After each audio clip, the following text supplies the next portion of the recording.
Welcome to the Author Blurb Podcast. Here, we're here to connect readers and authors so that the readers, you, can find that book or that author you're going to love. So I appreciate you being here. Get ready, enjoy the show, enjoy knowing the authors, and remember, subscribe, tell people about the show, and go buy the author's books, because if you like listening to them and you think they're interesting, they're going to love hearing from you. So I'm here with J.G. Gardner. At least that's what you can find his book, The Path from Regret, under. Jeffrey, I appreciate you being here. I'm really looking forward to talking to you. Like I said, I'm a fantasy fan myself, so I really want to learn more. Your book is, from what I understand, a bandit of misfits and mages and all sorts of things that just the reviews make it sound good. So thank you for being here. If you don't mind, could you tell everyone a bit about yourself, about your book, and then we can learn more about it all? Sure. So thank you very much for the introduction, first of all. And sure. So I was born and raised in a small rural part of northern Wisconsin. And got into reading at a very early age. I really appreciate my parents getting me always with a book in my hands. And so the earliest stories that I remember reading were adventure stories, survival stories, and they had all kind of a historical slant. So I remember reading stories about Davy Crockett, Daniel Boone, voyagers of the Great Lakes region, which is where I'm from. And so the kind of the frontiersman types of stories were always very interesting for me, and kind of the survival aspect was really exciting. And as I got a little bit older, at the public library in my town, I came across a copy of Jane Yolen's Dragon's Blood. And so that was kind of the turning point for me. And so basically after that, I only ever really read science fiction or fantasy, because that book was both. So Dragon's Blood and kind of the Pit Dragon trilogy that she wrote was this idea of science fantasy. It had by and large low technology, and it had kind of a caste system, and it had gladiatorial fights between dragons, but it also had every once in a while a spaceship and a laser gun.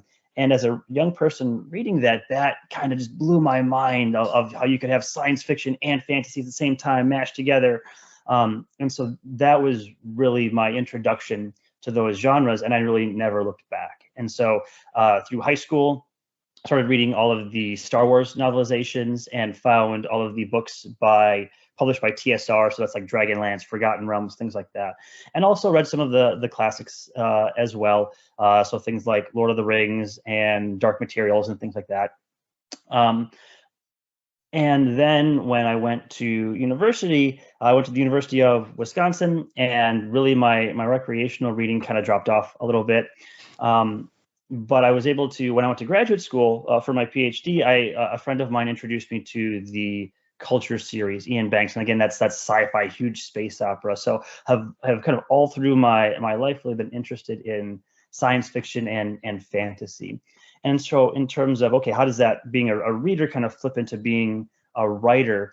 And that's always been my creative outlet. So most people want to try to create something. You might be a writer or a painter or a musician, or work in a garden, or you like to, decorate your home, like whatever. There's something of a creative thing where you want to make your space personal for yourself and create something where you have some creative outlet. So for me, it was writing. And I got my very first rejection letter when I was 11 years old. So I wrote a short story for a magazine called Highlights for Children, which is actually still around. Right. I know it. My son gets it. Okay, great. So tried to get a story published there and got a very nice form rejection letter. And when you're 11 years old, you don't know what that means. You're just like, okay, I write this cool story and they didn't like it. I'll try again later. And then you go outside and play and you kind of forget about it. Right. And so then when I was older and in high school and early college, I wanted to try again, and reading all of the fantasy stories with kind of wizards as the protagonist, I said, okay, I'm going to write a story about a cool wizard too, and was getting back all of these form rejection letters from Magazine of Science Fiction and Fantasy, Asimov's, Realms of Fantasy, Dragon Magazine. So kind of all of the places you would send stuff back in the late 80s, early 90s. Right. And again, this was the time when you are sending paper copies in with a self-addressed stamped envelope. And so then a few weeks later, you always kind of get this bummer when you open up the mailbox and you see an envelope with your own handwriting on it, because you know it was a rejection letter. But collected those, and everybody collects their rejection letters, I think. At least I did, because that's still part of my writer's journey. And so then once I got to university, I really kind of stopped writing, because I really wanted to focus on my university stuff. And so then through my bachelor's degrees and my PhDs, and then now trying to get a faculty job at a university, and then working as a university professor, my creative writing stopped. And so I really stopped writing for recreation or kind of for my own creation for about 15 years. So that's a really long gap. Right. But then a couple things changed. One is I was tenured at my university, and then my first child was born. And so those two were kind of life-changing events, and they help you kind of take stock of what's important. And when my first child was born, my university generously offers paternity leave. So I took it. And then during paternity leave, there's lots of downtime. So you've got a family as well. So you know that during when you've got a very young infant, it's kind of a cycle. So you've got you feed the baby, and then the baby falls asleep, and then the baby wakes up. You change the baby. So there's very much a routine. And when you get into that routine, your mind sometimes goes into autopilot. Right. And in those moments of autopilot, I started thinking about the old stories that I wrote about when I was in high school and in early college. And that led me to thinking, well, this is actually kind of a neat idea. Let me write this down quick. So I pulled out my old writing journal, and back when I was writing notes and ideas by hand, and I wrote down a couple ideas. And those couple of ideas led to a couple pages, a couple chapters. And then finally, once my paternity leave was over, I looked back and said, wow, I've actually got something here. And more than just a short story, which is what I used to write, but actually, I think a few chapters of what could be a novel. And so then that was kind of the spur that I needed to drive me forward and say, I'm going to actually try to do this. I'm going to actually try to write and complete a novel, which I had never done before. I thought that was super ambitious, but I wanted to give it a try. And I figured I'm going to do this in a measured way. So just chipping away nights and weekends, an hour or two at a time, 500 word chunks at a time, I was able to finally assemble the draft that became ultimately the Path from Regret. So it took maybe a year and a half to actually assemble the novel, and then looking at, okay, how do I actually get this published? And so that's kind of like the stage two. So I guess in terms of answering your question, that's really kind of what got me started in terms of background and being a big fan of fantasy and science fiction, and wanting to have some type of creative outlet in writing or literature, and kind of blending those interests together, and kind of having some big life changes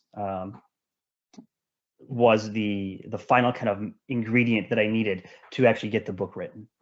All right, now let's go in a bit about the book, because the Path from Regret,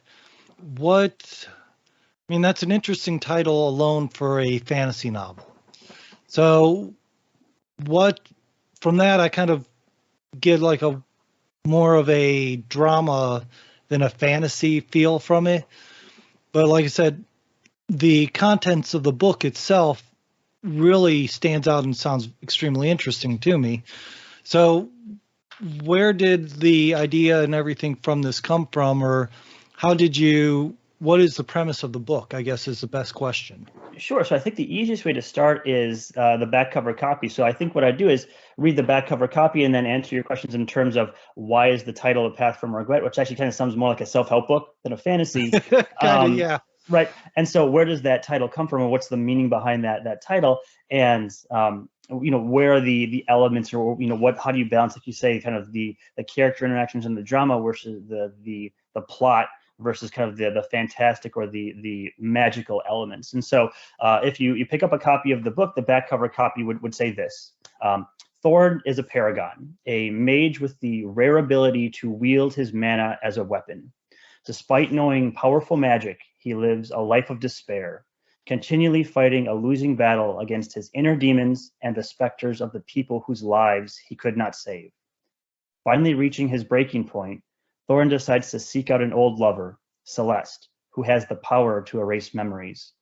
After a disastrous attempt to find Celeste destroys part of the Mages Guild, Thorin tries to make amends by volunteering to find an influential mage that has disappeared.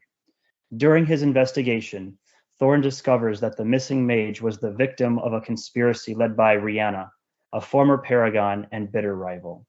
Recruiting an unlikely set of allies, including a disgraced cavalier, a farmer turned mercenary, and a corsair captain who lost his ship, Thorin chases after Rihanna in an attempt to stop her plans for sowing the seeds of rebellion and war across the continent.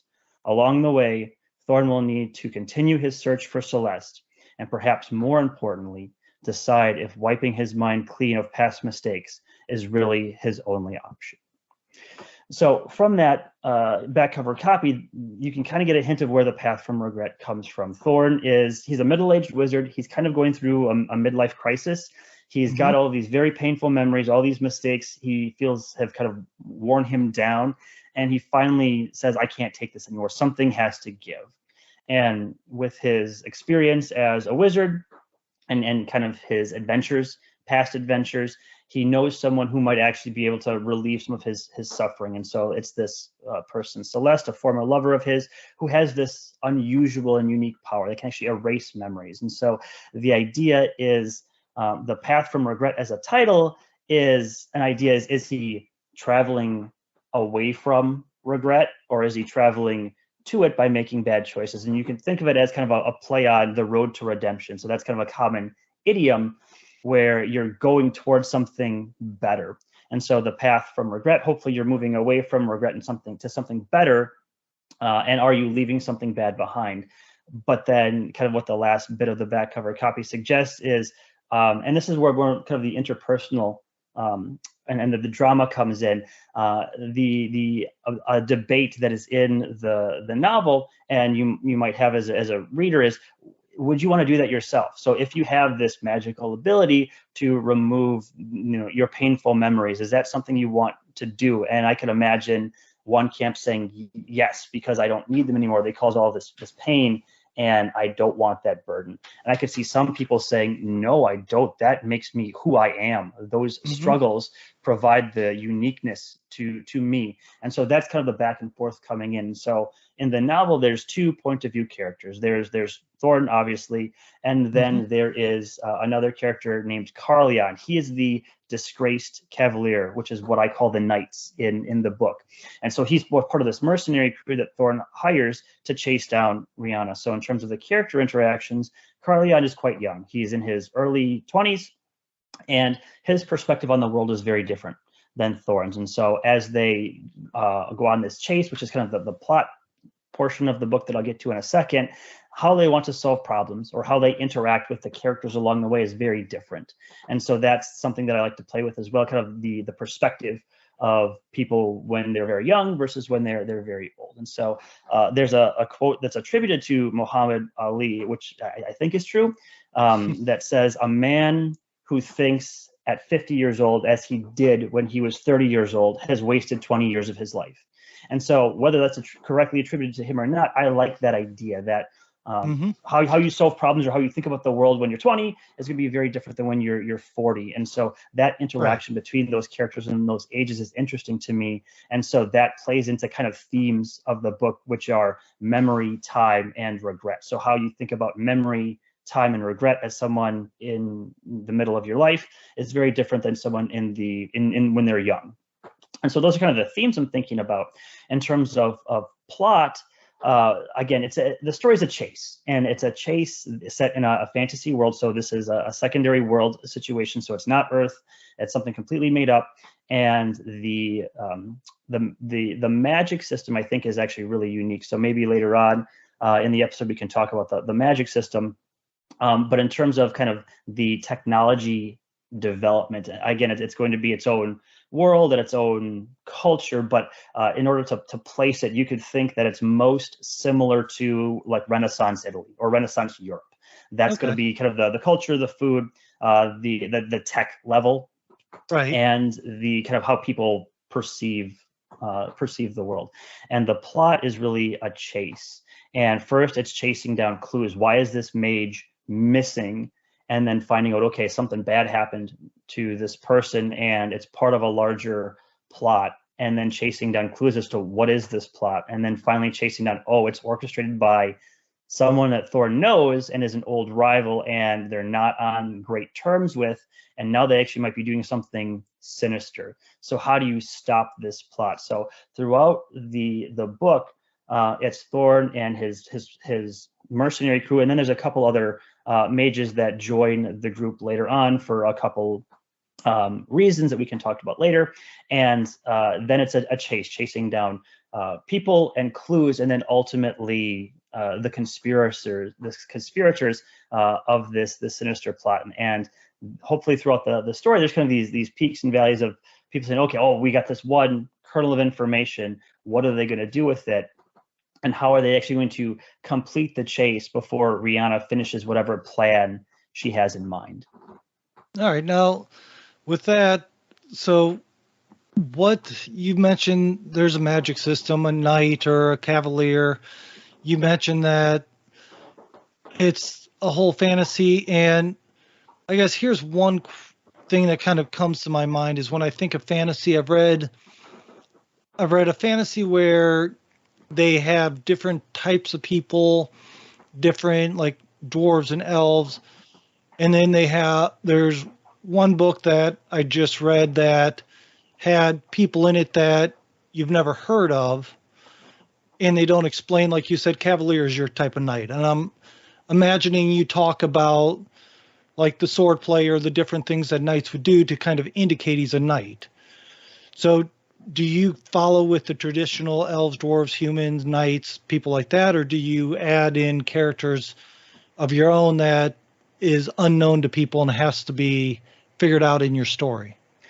I'm going to say it's more the latter one. So there are fantasy races. So there's humans, and then kind of every flavor of human that you would expect. But then there is also, I guess I would call them a shortened race, not necessarily dwarves per se, but they are a people called the Venhadar. But they are, I guess, the closest Tolkien equivalent would be they are dwarves. They are a short race. They are stocky. They are hardy. But they are kind of distinct from humans. Then All right. there is another fantasy race that is a feline race that's called the Sehenru, and they are essentially cat people. So they have so don't think like Thundercats, like the ancient cartoon, and don't think like Cats, the creepy CGI musical movie. Right. But they're closer more in terms of closer to maybe the race of cat people from some like Elder Scrolls, like Skyrim and Morrowind and stuff like that, where they actually have the feline head. But a body that looks more human, but it is covered in fur. Their fingers and their toes are shortened, but not clawed. But they do have kind of the frontal fangs and the whiskers and the eyes with the vertical pupils and the ears on the top of their head that can rotate. So it's a kind of a blending of cat and human. And then there is a third race that are essentially merfolk, and they are called the Ishwas, and they most closely represent, or they most closely look like, say, a cross between the Na'vi from the Avatar movies and Kevin Costner's character from Waterworld. Okay. So they look human, but they have blue skin, and their gills are along the ribs of their back. So they have a set All of right. ribs that are basically along the ribs of their back. So they they look human-esque. So they look more like Kevin Costner than the Na'vi. But they Right. have the blue skin and the dark hair, and they are a merfolk in that they can live on land for short periods of time, but they predominantly live in the seas. So those are the races in terms of that are humanoid. then there are two other, not races per se, and they're not creatures and they're not races, but there are obviously dragons in this story, but they're not traditional giant lizard dragons. They're actually more akin to dragons from Asian cultures, and they look more like giant tigers with dragon characteristics. And then there are what I call pixies, and so they are sprites. They are holy magical beings, elementals, I guess would be another way to think of them.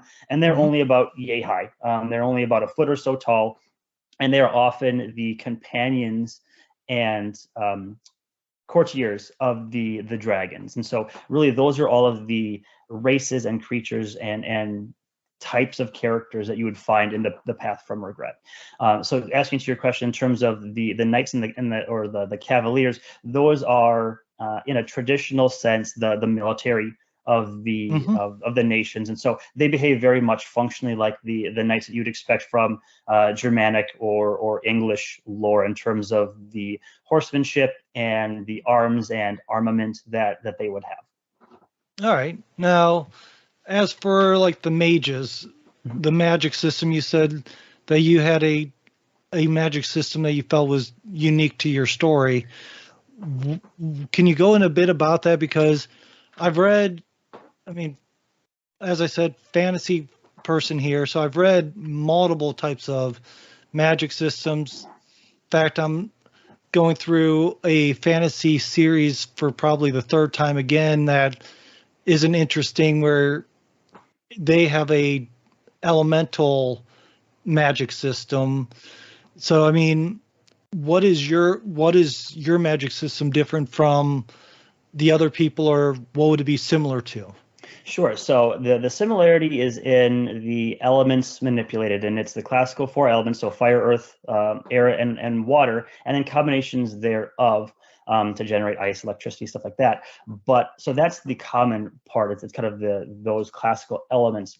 What is unique about the magic system is how it is generated and manipulated. And again, this is not unique. I did not think of this idea, but it is very uncommon. I do not come across it often, and it is the idea that magic is a chronic disease. And so the idea of magic as a chronic disease is this. And so the concept is the ability to use magic is not unique and special. You are not a chosen one that can use magic. There's two types of wizards in the Path from Regret, or in the world that I've created. There's those that are born innately able to use magic, and that's kind of the sad version. And I'll talk about why that's sad in a second. And then there are those that choose to have their mind unlocked to magic. Anyone has the potential to use magic in the world that I've created if they choose to go through an initiation and actually have their mind unlocked to magic. But very, very few do. And that's because magic is a chronic disease. And what do I mean by that? What are the consequences of using magic? And so in the book, the disease is called the iron bane. And what that means is that the iron in a person's blood reacts negatively to the arcane energy that their body generates if they are a wizard. And the consequence of this antagonism between the iron in a blood and the arcane energy is that it erodes the nervous system of the practitioner. So what that means is you start to lose your senses. So the wizards in the book slowly lose their vision, their hearing, their sight, their smell, their sense of touch, their ability to control their muscles.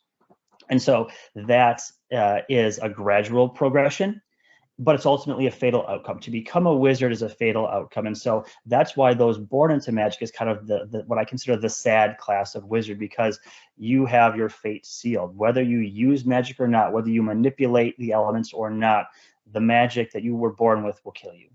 And those that choose to use their magic, or choose to have their mind unlocked to magic, those people, you have to think, well, why would they do that? They know, it's well known in the world that if you become a wizard, you will have your nervous system destroyed. You will lose your ability to see, to hear, to smell, to taste, to touch, and it will kill you. What type of person would want to do that to themselves? What type of person would willingly say, I know magic will kill me, but I'm going to become a wizard anyway so I can use magic for a time? And it's not a spoiler, and you learn this very early on. Thorn is one of those people. He is one of those people that was perfectly normal, quote unquote, but became a wizard. So how is his life constructed? that he wants to use magic and he knows it's going to kill him. And so All right. I think that idea of a magic system, or the ability to use magic as a chronic, debilitating disease, is unique. A lot of times you read magic systems and the two major hallmarks are you have to study for a very long time, and when you use it, you get tired. And so I've seen that style over and over again, and that's fine. But I wanted something where there was real stakes and real consequences to that. And so in The Path from Regret, again, as a middle-aged wizard, Thorn has suffered some consequences. And so in The Path from Regret, he no longer can smell and taste. So you could, and this actually, I wrote this story before COVID happened. But if you kind of go back in time and look at some of the stories about consequences of COVID and how it kind of destroyed your nervous system, and the people that couldn't smell or couldn't taste, or they said everything smells like burnt rubber or tastes like styrofoam, that is for the progression of the COVID disease. You had that, so maybe 2-3 weeks a month, hopefully not longer than that. But in Thorn's case, it's permanent. Once he lost his taste and smell, it's gone forever. So imagine any meal you enjoy eating, he can't do that anymore. So what is his quality of life as he goes on? And is losing his senses worth the cost? Is that cost worth the things he can do with his magic? And so that, I think, is a unique feature of the magic system, is that it's got real stakes. It's actually kind of lousy to be a wizard. Usually when people read magic or stories about magic or about wizards, they're usually, wow, wizards are awesome. They can do all this cool stuff. They can fly and shoot lightning bolts and, change into cats and do all this cool stuff. And there's very little consequence to do that. I wanted to make it where the consequences were quite severe. All right. Which, yeah, like you said, that's not a common thing that I've at least heard people discuss, was that there's consequences. And I've always, like you said, you get tired or something like that, but you rarely hear there's fatal consequences or there's something at risk for either being a wizard or a mage or what so have you. Now, you spoke of Thorn having a rival. Can you talk a bit on the different villains and different issues that Thorn and his group face that is going to actually draw me in? Because if it's just a stroll through the woods of him getting a bunch of friends, I'm going to get bored real quickly and put your book down. Right. Sure. So there's several kind of layers of antagonists, and some are explored more than others. The immediate, most pressing antagonist is Thorn's former rival, Rihanna. And so where does this come from? So what's the background? So you learn a little bit through the book that Thorn was part of a program called the Paragons. And so that is so I guess taking a further step back within, so what does it mean to be a wizard? In the world that I've constructed, there is a research institute or a research enterprise called the Archive. And so each province on the continent where the story takes place, there is one of these large research institutes. And at these archives, that's where the magic and the alchemy get developed. So there's research groups or kind of research sections. And Thorn is part of one that's clandestine. It's secret, and this is the Paragon program. And it is a program where wizards, a very small group of wizards, are trying to weaponize magic. And so right now, magic is benign or helpful, but there's a very small group that are trying to turn it into combat purposes. And so Thorn is basically one of these early adopters of this idea, and he's part of this Paragon program. So is Rihanna. Now, that being said, their reasons for being in this Paragon program are quite different.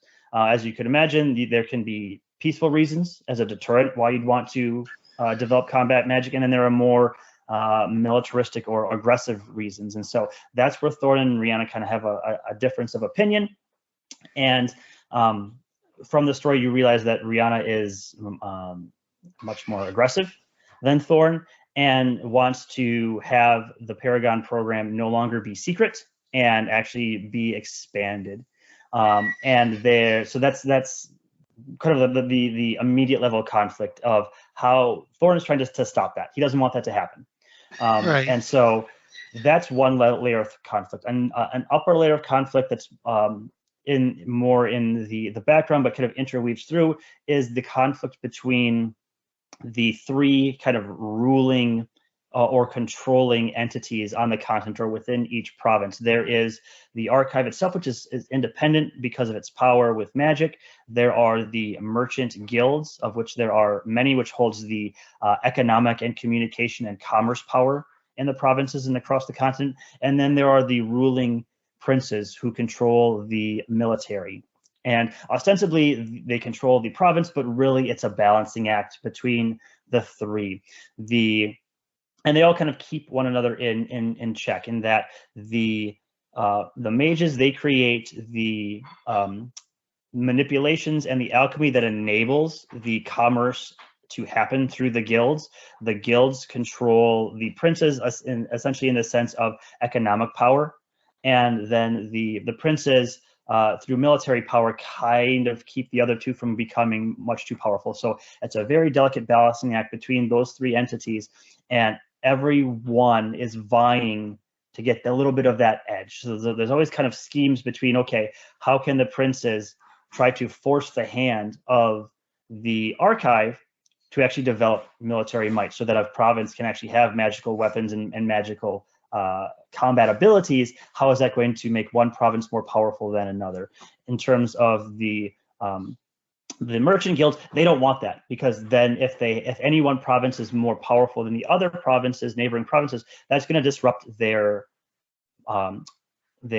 ability to have free flow of information and goods and services across the conferences. So they don't want war. They don't want war because that's going to disrupt their bottom line. So they're trying to stop that.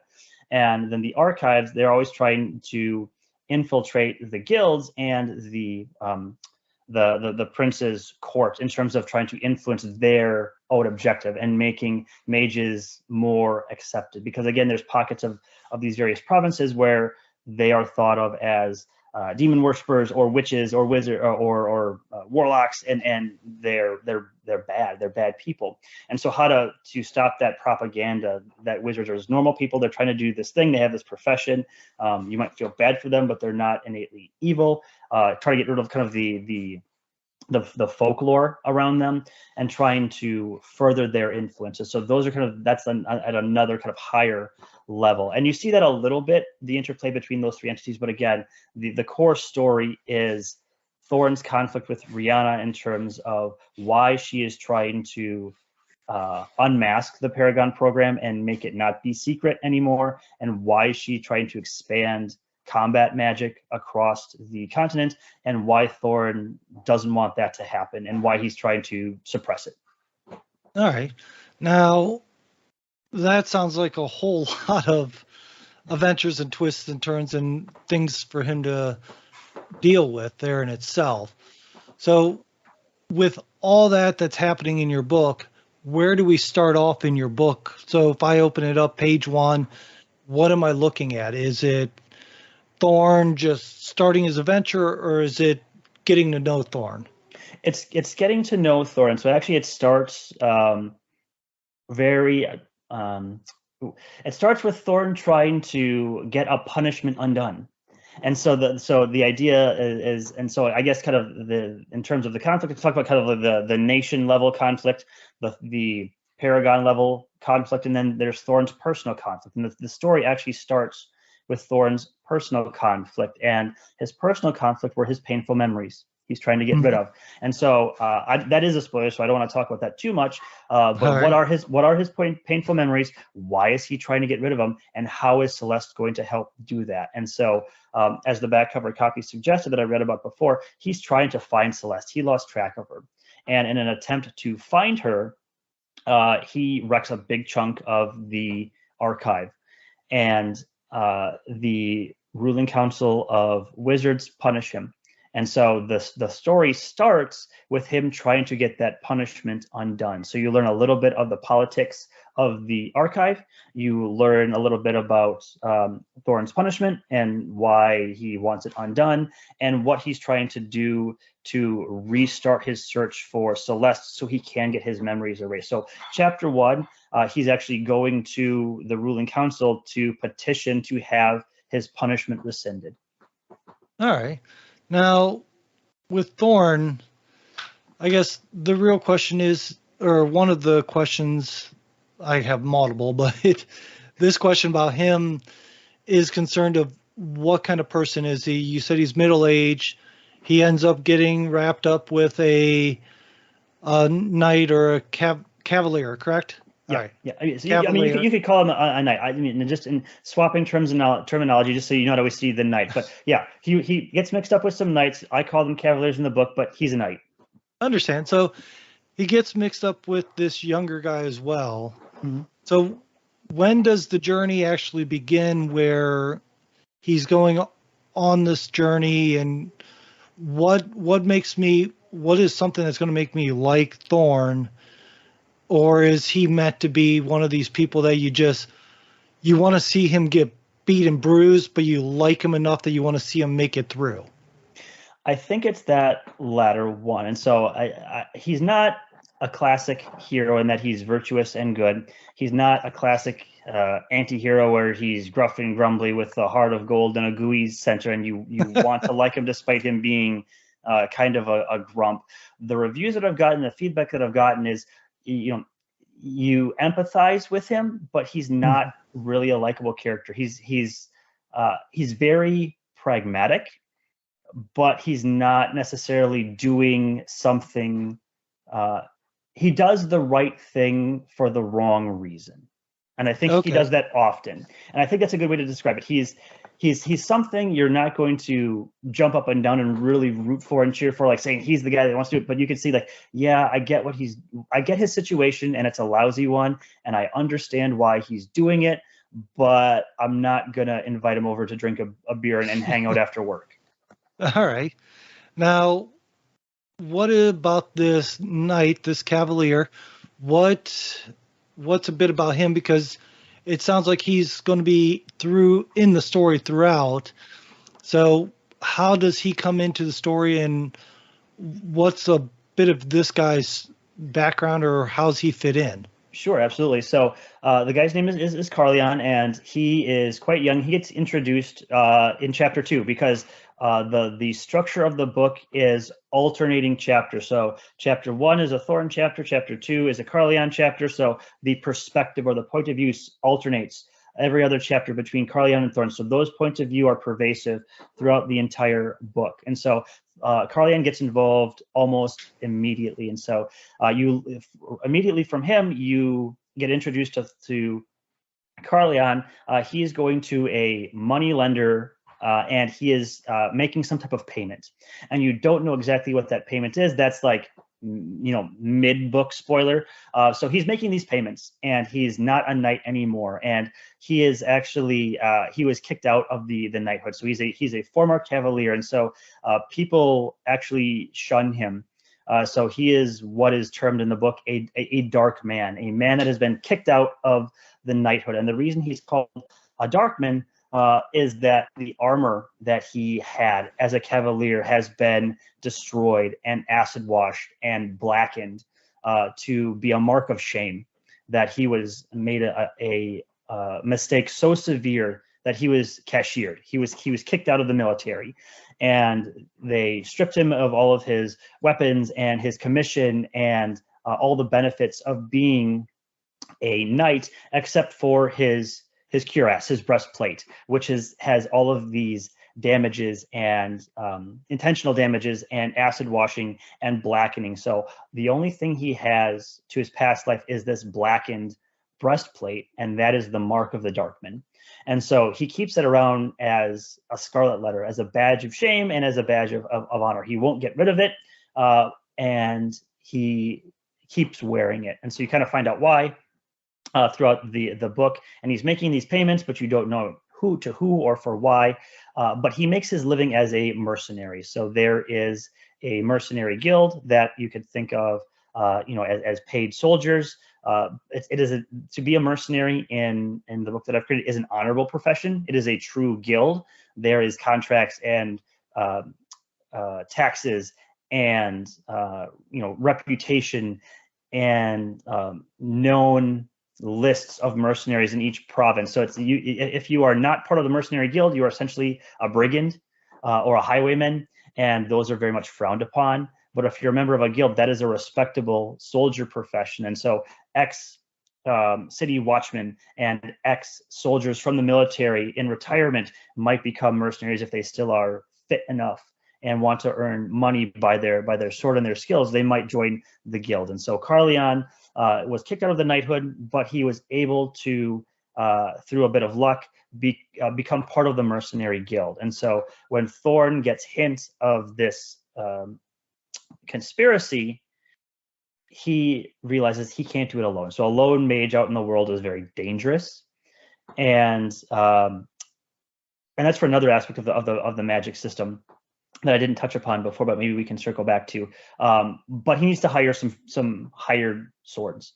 And Carleon is part of the mercenary crew that Thorn hires as they start their journey. So very early on, Thorn makes this mistake, destroys the mercenary guild, and he basically negotiates that in order to have his punishment rescinded, he has to go find this missing mage. And he says, I can't do that alone. I'm going to need some mercenaries. He goes to the mercenary guild, hires Carleon and a couple others, and then away they go, and the chase starts. And again, the start of the chase is they're chasing clues. Why is this mage missing? And then it ultimately rolls back to Rihanna, but they don't know that at the start of the story. All right, now, so I'm glad you mentioned how the alternating chapters were going, because originally I was thinking you said that it was Rihanna was the alternate person, the villain or the antagonist was the. So now that I realize it's both heroes going back and forth, the timeline of the story. So is it you have Thorn talking and at a certain point, and then the next chapter, is it Carlos talking at the same point in time, or is he talking like in a time after it? So how's the timeline of those chapters working? No, that's a great question. It is sequential. So basically, for large portions of the story, Thorn and Carleon are in the same place at the same time. And so with the alternating chapters, they're still doing the same stuff. So for an example, once Thorn hires Carleon and they leave to chase down the first clue along that journey, you get Thorn's perspective and Carleon's perspective kind of in real time. So basically what's going on, so it's not like a time jump or like it's the same event at the exact same time from two different perspectives. It's like, okay, day one of the journey, you hear what Thorn is doing and you understand that Carleon's there doing some other stuff too. Day two of the journey, now it's Carleon talking about what he's doing. And so it's kind of very stepwise sequential going along. So there's the only time where I talk about things that are happening concurrently is when Thorn and Carleon get separated. And then for those parts of the story, which there aren't very many, that's when the chapters alternate. It's basically things are happening at the same point in time, just in two different locations. But by and large, things are happening at the same time sequentially, but from the alternating perspectives. All right, perfect. So you're not reliving the story chapter after chapter. No, you are not really. So every chapter is new content going on. So yeah, you're not just seeing the same event play out from a different perspective. That is not what is happening. All right, now let me go here with the type of people that you find enjoy your book. So with fantasy, there's a huge range of people. There's YA fantasy, there's adult fantasy, there's general fantasy, et cetera, et cetera. The list is just astronomically large on the amount of different areas. Who do you find really gets into your books the best? What type of people would enjoy reading your books? Sure, I think that the people that might enjoy it would be the fans of the types of books that I really enjoyed growing up. So I'd say fans of Margaret Weiss and Tracy Hickman, kind of the Dragonlance stuff, Raymond E. Feiss and the Cyrodiil stories. I think those R.A. Salvatore, so all of the Drizzt and Forgotten Realms types of stuff. Maybe some fans of Patrick Rothfuss and Name of the Wind, stuff like that. I think those, if you like those types of stories, that I think The Path from Regret would appeal to you. More broadly, the characters are all aside from Carleon, he's kind of the anomaly, being in his 20s. Everyone else is older, and in the case of the Venhadar, they live 200 or 300 years, and the Venhadar characters that are in the book are also in they're middle age, so they're 150 or so years old. Again, Thorn is in middle age, so I think adults in middle age would appeal to them. There's not a lot of young characters, so I don't think that if you're into YA fantasy, that might not appeal to you as much. But if you're into older characters or more adult themes, again, the themes of the book are memory, time, and regret, and so that might not resonate with someone that's 15 or 16, but someone that's 40, 45, I mean even 35, once you kind of get past your 20s and you're living an adult life or an adult adjacent life, those are, I think, the people that would appeal to it. So I think that people that are interested in kind of more adult themes with their fantasy might be interested. And then I think the third kind of crop of people that would be interested are those that like lots of magic in their stories. There's not a lot of swordplay. There's some, but it's more about the magical effects and the magic system and how magic is used or employed. And so I think that no one's shooting fireballs in my book, but are there clever ways that you can manipulate the environment? And so just for one example that's used maybe midway through the book, one of the practitioners creates a canoe exclusively from leaves. And so how is this canoe constructed from leaves? How do they assemble it? How is it held together? How is it watertight? That kind of practical application of magic that is non-combat. How is that applied? I think folks would be interested in that. There is some combat magic because obviously Thorn and Rihanna are paragons. They've been trained to use magic as a weapon, but that is quite rare. So you're not going to get any Jim Butcher like effects, right? That's not the type of book. So in terms of if you like things that have lots of magic but don't necessarily want lots of explosions, that would be I think a third group that would appeal to. And ultimately, who is the audience of the book? It's me. I wrote the book that I wanted to read, and so that was kind of the dream. Is I always wanted to write a book that I wanted to read, and so I'm huge fans of all of the authors that have kind of name checked through the episode. But there was always something that I felt was missing, and it was kind of that slight dissatisfaction that was a big driver of the book. Like, what are the elements and the conversations and the conflicts that I wanted to see? And so the Path from Regret has a lot of those elements of things that I think are cool that are in the book. Now, whether that will appeal to other people, I hope so. But ultimately, I wrote the book that I wanted to read. So the best audience is me. But I'm hoping that by talking with you and sharing with your audience, that other folks would find it interesting as well.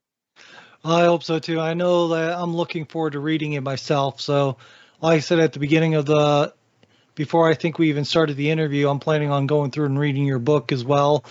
Even before our talk, it was on my list to read. So that I'm looking forward to. Now, let me do this. Well, actually, before I let you go, because I don't want to take up too much of your time, I do have one more question. Sure. And one thing I find is I look at books differently if I know they're a series or if they're standalone. And I know some people write their series as standalones. Are you planning on having this expand out more, or is this going to be the only story that Thorn is in Carleos is going to be in, or is it going to keep going? No, that's a great question. So it's something that you mentioned in asking the question. It's going to be a series of standalones. And so what do I mean by that? So the Path from Regret, I have a vision of it being 4 books. And so what do I mean by that? But not a series. And so the organization for the 4 books is a given point in a given decade of Thorn's life. So right now, the Path from Regret is a point in Thorn's life when he is middle-aged, in his 40s. Then the project that I'm working on now is Thorn in his 20s. So it's actually 20 years before the events of The Path from Regret. And so that's the project that I'm finishing up now.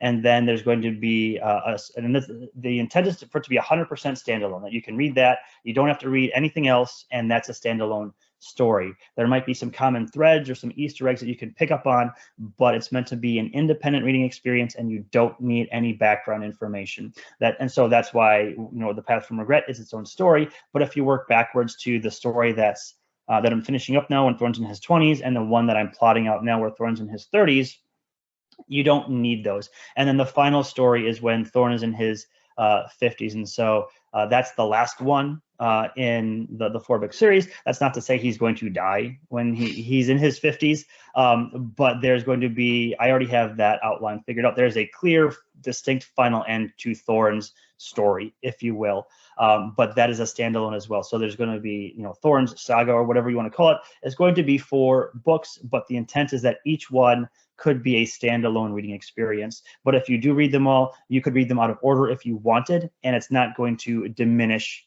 the enjoyment you hopefully get out of them. There's no prerequisite reading. All right, perfect. So that helps me understand what to expect very much. So I do appreciate that. And Jeffrey, I appreciate you being on. I've enjoyed talking with you. Likewise. I mean, there sounds like there's a whole lot more we can dig into in your books and just keep discussing. But one is, we've been talking for almost an hour now, and there is time limits in all this. So absolutely. I have a profile of you on authorblurb.com where you've given me links, you've given me information about yourself that people can read and find you. But say if somebody doesn't want to go to my website to find you, where do you prefer them to reach out to you? So the best way to find me is my author website, which is jgardnerauthor.com. So for a number of personal and professional reasons, I don't have a social media presence. So the best way to get a hold of me would be the Goodreads page that I have, or my Amazon author page. But the absolute best place would be jgardnerauthor.com, which is my author website. All right, perfect. And again, I appreciate you being here. I'm looking forward to reading your book. This is going to be the end of the conversation for everybody else, but if you can hold on for me for just a few moments, I'd like to talk to you a little bit more. Absolutely. Thank you very much for the invitation. Thank you. So thank you for making it this far. Remember, you can go to authorblurb.com, where there's plenty of stuff there for you to find. Enjoy another author. Enjoy finding that book that you love. So take the time, do me a favor, share, subscribe, enjoy the show, and tell others. Thank you.